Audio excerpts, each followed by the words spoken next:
করিমপুরে আমার বন্ধুদের ডিস্ট্রিবিউশনের গদিতে বসে আড্ডায় যেটা বুঝলাম যে বেসিক্যালি এখানে যাদের এই ডিস্ট্রিবিউশনের বিজনেস আছে তারা বিভিন্ন কোম্পানির, যেসব কোম্পানির তারা ডিস্ট্রিবিউশন করে তাদেরকে ভীষণ আমি বলতে পারেন যে ভালনারেবল। হচ্ছে রাইট ইংলিশ ওয়ার্ড, আমি বাংলা ওয়ার্ডটা জানি না। মানে হচ্ছে এই যে ধরুন এইসব কোম্পানিগুলো যখন ছোট থাকে এরা খেটে খুঁটে সেই কোম্পানিগুলোর মার্কেট করে বড় করছে, তারপর যে কোম্পানিগুলো বড় হয়ে যাচ্ছে তখনই ডিস্ট্রিবিউটারদের লাথি মেরে দিচ্ছে, তাদের টেরিটরি ছোট করে দেয়, তাদের কমিশন কমিয়ে দেয়। অর্থাৎ আপনি খেটে খুঁটে বাচ্চাটাকে বড় করলেন, যে বড় হয়ে গেল বাচ্চাটাকে নিয়ে চলে গেল।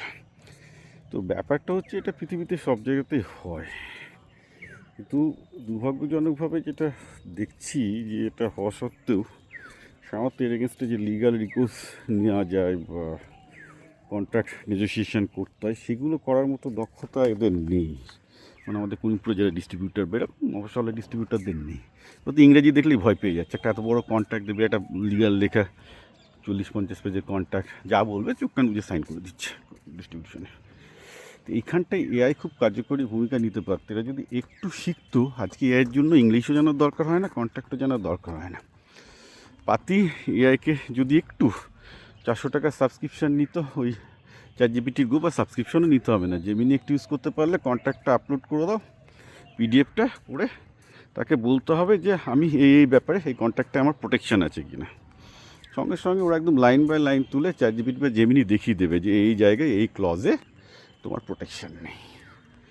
হ্যাঁ, তখন তুমি প্রশ্ন করো তাহলে কী কী ওই লাইনগুলো কী কী চেঞ্জ করলে প্রোটেকশান হবে, আমাকে একটা লেটার লিখে দেবে, একদম লেটারই লিখে দেবে যে তুমি কোম্পানিকে লেখো আমি এই চেঞ্জগুলো চাই।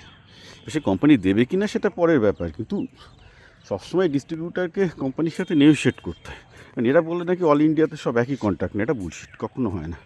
আমি নিজে দেখেছি যে সবসময় ভালো ডিস্ট্রিবিউটার পেতে ডিস্ট্রিবিউটারদের কাছেও কোম্পানিকে মাথা নোয়াতে হয়। এখানে একটা সমস্যার প্রশ্ন আসছে, এটাই যে এরা যে নেক্সট স্টেপে যাবে, ডিস্ট্রিবিউশন ব্যাপারটাকে নেক্সট স্টেপে যাবে, তার অল্টারনেটিভ হচ্ছে কিন্তু যে বেসিক্যালি এরা যদি প্রডিউসার হতে চায়, মানে ম্যানুফ্যাকচারিংয়ে যেতে চায়, কিন্তু ম্যানুফ্যাকচারিংয়ে কোনো এক্সপিরিয়েন্স নেই, টাকা এদের সবারই আছে, সবারই জমি জায়গা আছে, ইনভেস্ট করতে পারবে, কিন্তু ম্যানুফ্যাকচারিংয়ের লোক নেই, স্কিল লোক পাচ্ছে না সব জায়গায়। এটা একটা বিশাল সমস্যা।